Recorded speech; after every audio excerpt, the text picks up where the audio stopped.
Yeah, it was very great. We've got some other great artists here today. I'm proud to have you and them here today. We're standing in front of a painting that you did, that we did a trade on. Painting, I collect occult paintings dealing with metaphysics and the supernatural and the history of that. And this is a painting that was originally done by, I'm not sure if I'm pronouncing it right, but Eliphas Levi. Yes. Back in, I want to say, the 18th century or the 19th century, the early 1800s, I think. Yeah, I think, early 19th century. I got to bone up on that to be exact, but this is contrary to what some people think this is, okay? This is an androgyne. This is a male-female entity. This is the yin, this is the yang.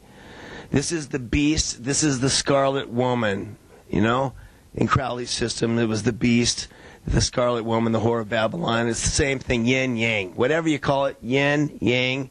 Here we have the caduceus, which has been adopted by the physicians, right, as their sign. And this really represents the chakra system, starting from below, working up through the top.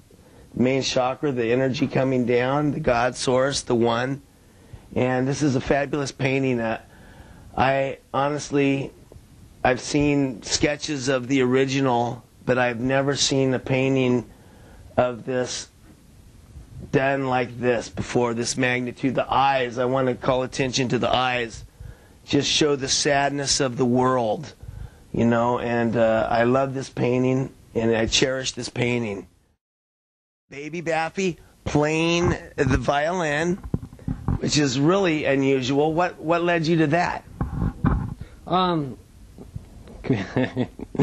My wife Crystal, she likes the violin, and the piece, the particular baphomet piece here, of course, was a tribute from Levi's original piece, and I wanted to do a piece that was more of my own.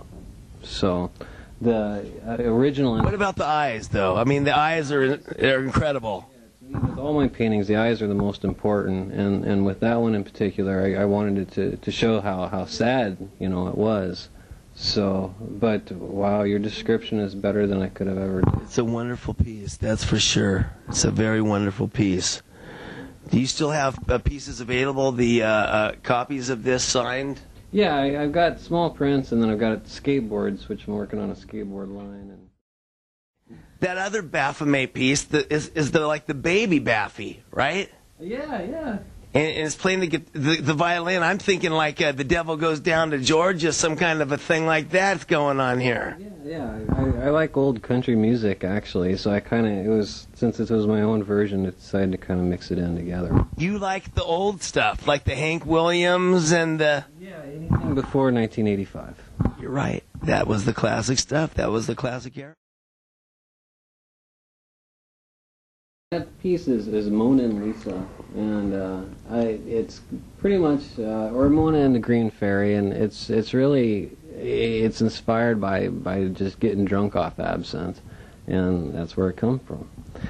Isn't it hard to get that stuff?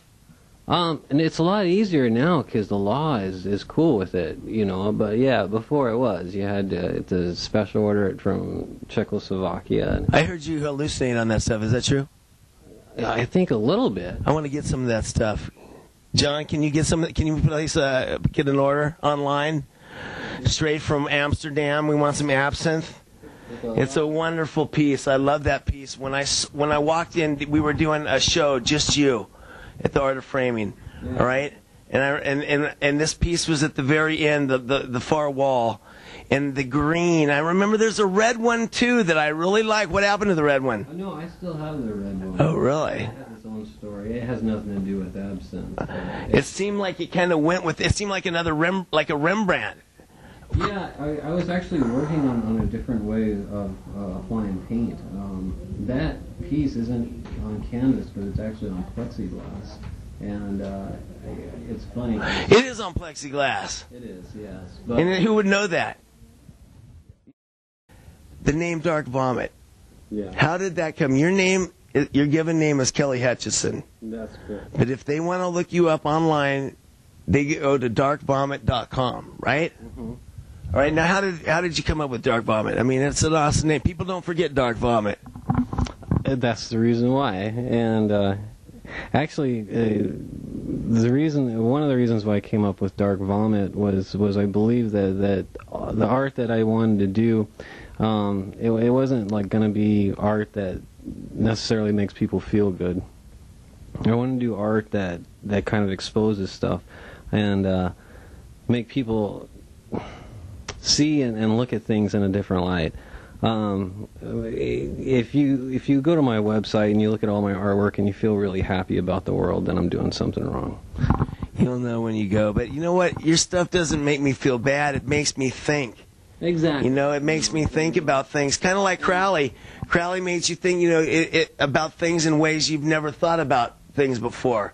You know, looking at the planet from outside in instead of inside out. And that's the way you kind of are in your stuff. Yeah, you shake people up, make them think. I try to, but I try to do it yet in kind of a humorous and in a happy, weird level, you know.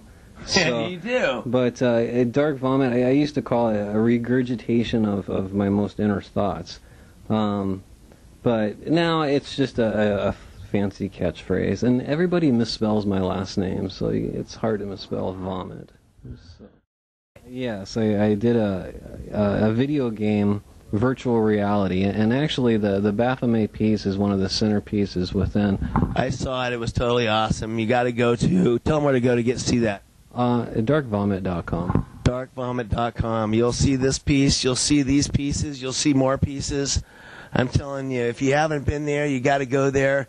You can download the video game. You'll go into the virtual reality Church of the Necro, whatever it is. It's awesome.